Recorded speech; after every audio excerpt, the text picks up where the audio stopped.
Hello, welcome back to my channel Hindi अध्ययन with Priya. तो आज हम लोग नेट जेआरएफ का फॉर्म फिलअप करते हैं। सरकारी रिजल्ट मैंने क्लिक किया, उसके बाद मैं सीधा लिंक पे आऊंगा। विदाउट डिले मैं लिंक पे आऊंगा और अप्लाई लिंक पे क्लिक करूंगा। आज हम लोग अच्छे से नेट जेआरएफ को step by step form fill up करेंगे ताकि आप लोगों को कोई परेशानी ना हो। क्लिक हेयर पे मैं क्लिक करूंगा।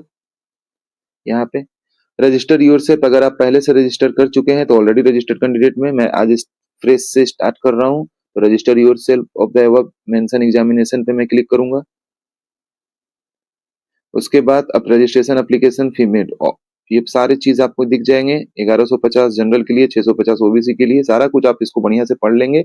चेकबॉक्स पे क्लिक करेंगे और क्लिक हियर टू प्रोसीड करेंगे। प्रोसीड करने के बाद थोड़ा मेरा नेट स्लो हो सकता है, नेट की कनेक्टिविटी आप अपना नेट अच्छे से चेक कर लेंगे तब फॉर्म फिलअप करेंगे।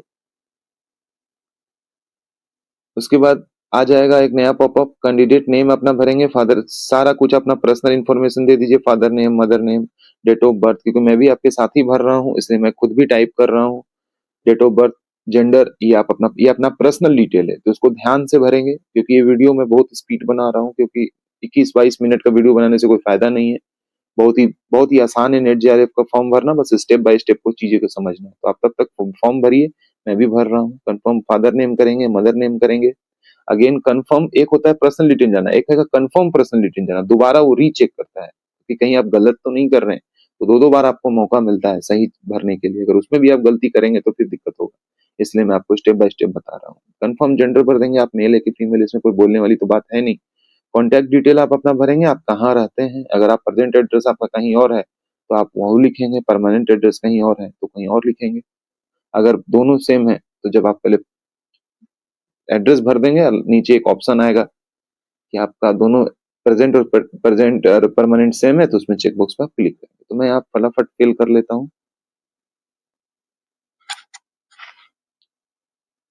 मैंने फिल कर लिया, डिस्ट्रिक्ट भर लिया, मैं झारखंड से हूँ तो मैं स्टेट अपना झारखंड डाल दिया, पिन कोड डाल दिया।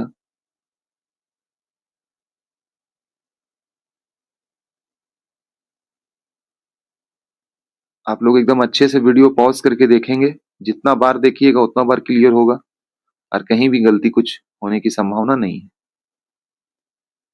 मैंने पिन कोड डाल दिया है क्योंकि थोड़ा सा इंटरनेट स्लो है।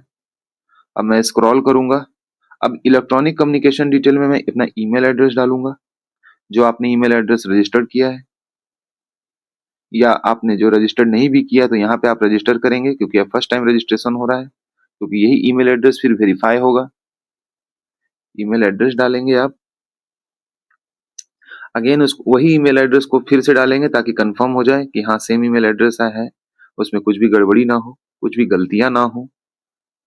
फिर आप अपना मोबाइल नंबर डालेंगे, इसी को कहते हैं electronic communication address. Electronic communication address दो ही होता है, एक ईमेल, एक mobile number.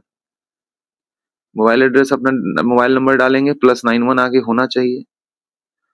Confirm mobile number डालेंगे 91, क्योंकि इंडिया का कोड 91 है।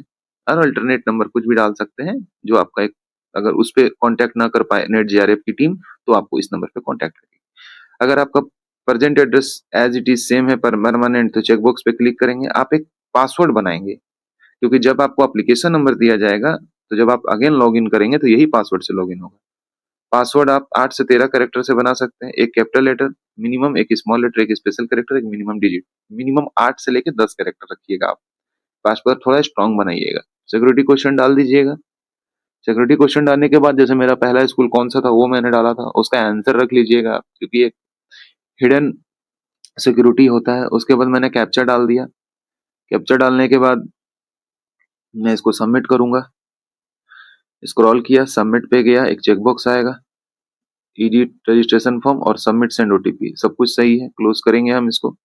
उसके बाद देखिए यहाँ पे मेरा एक चेक बॉक्स आ चुका है कि क्या सब कुछ यहाँ पे सही है, तो हाँ मैंने सब कुछ सही डाला है। तो सारे चेक बॉक्स पे क्लिक कर दूंगा। My name, date of birth, father name, mother name, हाँ मैंने सब कुछ सही डाला है। जेंडर सही डाला है, एड्रेस सही डाला है, मोबाइल नंबर सही डाला है, ईमेल आईडी सही।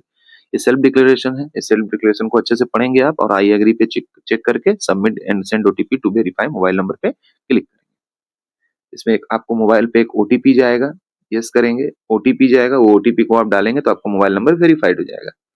ये देखिए मेरा ओटीपी जस्ट आ चुका है और अब मैं डालूंगा ओटीपी। ये सब कुछ आप देख लीजिएगा, मेरा ओटीपी अभी आ गया, मैंने डाल दिया, सबमिट कर दिया। अब रजिस्ट्रेशन फॉर्म कंप्लीट हो चुका है मेरा, एप्लीकेशन फॉर्म कंप्लीट नहीं हुआ है, फी पेमेंट बाकी है। तो अब मैं एप्लीकेशन फॉर्म पे जाऊंगा, ऊपर आपका नाम दिखेगा, एप्लीकेशन नंबर दिख रहा है मेरा। अब रजिस्ट्रेशन तो हो चुका है, अब एप्लीकेशन फॉर्म पे हम क्लिक करेंगे। जैसे ही एप्लीकेशन फॉर्म पे हम क्लिक करेंगे, एक नया पॉपअप खुलेगा, मेरा एप्लीकेशन फॉर्म का पेज खुलेगा।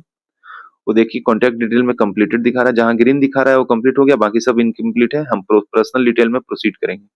पर्सनल डिटेल पे क्लिक करके हम आगे बढ़ेंगे और अपना सारा पर्सनल डिटेल डालेंगे यहाँ पे। उसके बाद क्या आप पीडब्ल्यूडी है नहीं है, सब कुछ आप देख लीजिएगा। डायबिटिक पेशेंट है नहीं, नहीं है, एनुअल इनकम क्या है, माइनॉरिटी कम्युनिटी क्या है, और सब कैप्चा आप डालेंगे। कैप्चा डाल करके सेव और नेक्स्ट करेंगे, क्योंकि ये बहुत आसान है इसलिए इसको स्पीड कर रहे हैं। यस पे क्लिक करेंगे। यस पे क्लिक करने के बाद आपका आधार आइडेंटिटी मांगेगा। पहचान का सिर्फ आधार नहीं, आप जिससे दे सकते हैं। हमने आधार दिया है, आधार मेरे लिए थोड़ा आसान होता है ऑथेंटिकेट करना। मैंने आधार दे दिया। आधार में आप अपना एप्लीकेशन नंबर, नाम पहले से आ गया है, आधार नंबर डालेंगे। आधार नंबर मैंने डाल दिया है, कंफर्म आधार नंबर पहले डाल दिया है। अब मैंने कैप्चा डाला, कैप्चा डाल करके सबमिट एंड नेक्स्ट करेंगे। उसके बाद हम ओके करेंगे।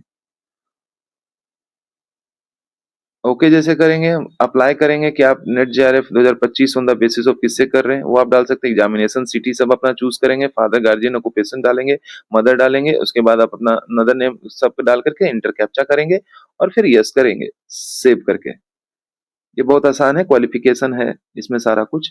उसके बाद मास्टर डिग्री एजुकेशनल क्वालिफिकेशन आप अपना भर लें कि आप कहाँ पास किए हैं, कब पास किए हैं, कोर्सेज नेम क्या है, फाइनल रिजल्ट अवेट है कि नहीं है, क्वालिफिकेशन एग्जामिनेशन क्या है, आपका क्वालिफाइंग एग्जामिनेशन फॉर्म क्या है, किस स्टेट से भर रहे हैं, रिजल्ट मोड आपका कैसा है, यूनिवर्सिटी नेम। मैंने यूनिवर्सिटी मेरा बीबीएमक्यू था तो मैंने बीबीएमक्यू विनोद बिहारी महतो कोलांचल यूनिवर्सिटी में डाल दिया। उसके बाद मैंने रिजल्ट, मेरा मोड सीजीपीए में था तो मैंने सीजीपी, आपका अगर परसेंटेज है तो आप परसेंटेज कर सकते हैं। उसके बाद मेरा मैक्सिमम ग्रेड पॉइंट तो सीजीपीए का 10 होता है। सीजीपीए आपने जितना लाया है वो लिख दीजिए, बहुत आसान है। सीजीपीए कर सकते हैं, लिख सकते हैं, जितना आपका आया है तुम सही सही लिखिएगा। कैप्चा भरिएगा, जो मेरा कैप्चा है AE4011, मैंने अपना कैप्चा डाल दिया। कैप्चा डालने के बाद मैंने सेव एंड नेक्स्ट किया और यस किया। उसके बाद क्या आप ट्विन है, नहीं मैं ट्विन नहीं हूँ। एडमिटेड इन पीएचडी है, नहीं नहीं है। आपका अगर है तो आप देख लीजिएगा। रिसर्च कोई चीज में आपने रिसर्च किया है मास्टर डिग्री पढ़ते वक्त, हमने नहीं किया है तो हमने नो डाल दिया है। ये आप अपने अकॉर्डिंग भर सकते हैं, क्योंकि आपका इंफॉर्मेशन मांग रहा है वो कि आप एक सर्विस है, हम तो नहीं। अगर आप हैं तो डाल सकते हैं। मैंने कैप्चा डाल दिया। कैप्चा डालने के बाद मैं सेव एंड नेक्स्ट करूंगा। सेव एंड नेक्स्ट किया, यस करूंगा। यस करने के बाद मेरे पास, हाँ ये चीज ध्यान देने वाली बात है, क्योंकि मैं थर्ड देखिए यहाँ असिस्टेंट प्रोफेसर पीएचडी ओनली का ऑप्शन है। मेरे पास जेआरएफ का ऑप्शन इसलिए नहीं आ रहा क्योंकि मैं 30 का एज प्लस हो चुका है। तो जो 30 का एज में प्लस हो चुके हैं उसका ऑप्शन नहीं आएगा जेआरएफ का, लेकिन जिसका 30 के नीचे एज जिनका है उनका जेआरएफ का भी ऑप्शन आएगा। तो मैं यहाँ असिस्टेंट प्रोफेसर और पीएचडी ओनली भरूंगा। और जिसका जेआरएफ का ऑप्शन 30 वर्ष के नीचे आएगा उसका जेआरएफ का भी थर्ड ऑप्शन आएगा, उस पर भी आप चेक कर लीजिएगा, तीनों भर लीजिएगा और इंटर कैप्चा कर लीजिएगा 44802। मैंने अपना कैप्चा डाल दिया है। उसके बाद सेव और नेक्स्ट पे जाएंगे। हमने अपना फोटोग्राफ और सिग्नेचर आप देख लीजिए। फोटोग्राफ 10 से 200 के बी, सिग्नेचर 10 से 50 के बी। कैप्चा डालेंगे, सबमिट करेंगे, यस पे जाएंगे। उसके बाद मेरा फाइनल सबमिशन का आपको ऑप्शन देगा, क्लोज करेंगे हम इसको। और उसके बाद आप एक बार रिव्यू कर लीजिए आपने क्या क्या डाला है, ध्यान से देख लीजिएगा आपने क्या क्या डाला है। टोटल चीज को बढ़िया से आप देख सकते हैं, क्योंकि यहाँ पे एक मौका मिलता है आपको। उसके बाद अगर सब कुछ आपका वेरीफाइड है तो सारे चेकलिस्ट को आप वेरीफाई कर लेंगे। मैं सब कुछ चेकलिस्ट को वेरीफाई कर रहा हूँ। Date of birth, name, father name, gender, category, PWD अगर है कि आप नहीं है, जब भरे हैं जो आप भरे हैं वही यहाँ पे चेकबॉक्स पे क्लिक करना है। अगर वहां नो भरे हैं तो कोई बात नहीं।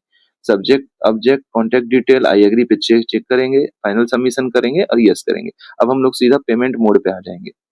देखिए आपका रजिस्ट्रेशन फॉर्म कंप्लीट हो गया, एप्लीकेशन फॉर्म कंप्लीट हो गया, फी पेमेंट इनकम्प्लीट है। लेकिन इससे पहले आप लेफ्ट में देखिएगा, verify mobile number email ID में आपका मोबाइल नंबर वेरीफाइड है, लेकिन आपका वेरीफाई ईमेल आईडी वेरीफाइड नहीं है। तो सबसे ईमेल आईडी पे क्लिक करेंगे। ईमेल आईडी पे आप अपना ईमेल आईडी रजिस्टर्ड जो आपने कर चुका है वो पहले से रहेगा, यहाँ कैप्चा डालेंगे, सबमिट एंड गेट ओटीपी करेंगे। सबमिट एंड गेट ओटीपी में करेंगे, अब देखिए मेरा ओटीपी आ गया है, मेल में आपको ओटीपी जाएगा। आपके जीमेल में ओटीपी जाएगा, वेरीफाई करेंगे, आपका ईमेल आईडी सक्सेसफुली वेरीफाइड हो जाएगा। देखिए मेरा हो गया है। उसके बाद मैं फी पेमेंट का ऑप्शन में आऊंगा, प्रोसीड करूंगा। मैं जनरल हूं तो 1150 रुपए मेरा फी होगा लगेगा। ऑनलाइन पेमेंट जाऊंगा, प्रोसीड फॉर पेमेंट जाऊंगा। या आपको कहीं साइबर में भी जाने की जरूरत नहीं है, सब घर से हो जाएगा। आपको साइबर में भी 1 रुपया देने की जरूरत नहीं है, आप खुद से मेरी वीडियोस को देख के कर सकते हैं। मेरा एसबीआई का कार्ड है, मैं एसबीआई पे क्लिक करूंगा, प्रोसीड फॉर पेमेंट करूंगा। उसके बाद मैं यूपीआई लूंगा। अगर आप नेट बैंकिंग लेना चाहते हैं, अदर नेट बैंकिंग लेना चाहते हैं, देख लीजिए, क्योंकि सबसे साधन तो यूपीआई का रहता है। यूपीआई गए, उसके बाद मैंने क्यूआर कोड ले लिया। क्यूआर कोड लेने के बाद मेरे को आ गया। उसके बाद मैं क्या करूंगा, फोन पे ओपन करूंगा, स्कैनर कोड करूंगा। यहाँ स्कैनर करके इस क्यूआर कोड को स्कैन करूंगा, मेरे को ऑटोमेटिकली पेमेंट यहाँ पे ले लेगा। उसके बाद देखिएगा एक सडनली एक पेज खुलेगा जो मेरा प्रिंट हो जाएगा फाइनल सबमिशन का। अभी आपके सामने होगा, क्योंकि मेरा जस्ट मैंने पेमेंट अभी किया है, हो रहा है, राउंड राउंड घूम रहा है नेटवर्क इशू के कारण। देखिए मेरा आ चुका है, मेरा फॉर्म फिलअप पूरा कंप्लीट सबमिशन हो गया है। आपने जो फी भी पेमेंट किया है वो भी आपको दिख जाएगा। आप स्क्रॉल करेंगे, मेरा सारा कुछ डिटेल यहाँ पे आ चुका है, पीडीएफ आ चुका है इसका। अब आपके लिए नीचे जाएंगे, स्क्रॉल करेंगे, आप अपना देख लीजिए, मैं अपना चेक कर रहा हूँ आपके साथ ही। तो ये देखिए आपको पेमेंट का भी ऑप्शन नीचे दिख रहा है, एप्लीकेशन फी टोटल पेमेंट है। तो ये था कंप्लीट फॉर्म फिलअप करने का प्रोसेस। तो आप एक 2 3 4 बार वीडियो को देखें, तभी आप फॉर्म फिलअप करें। इससे क्या होगा कि आप बिल्कुल भी गलती नहीं करेंगे। तो मिलते हैं अगले वीडियो में। धन्यवाद।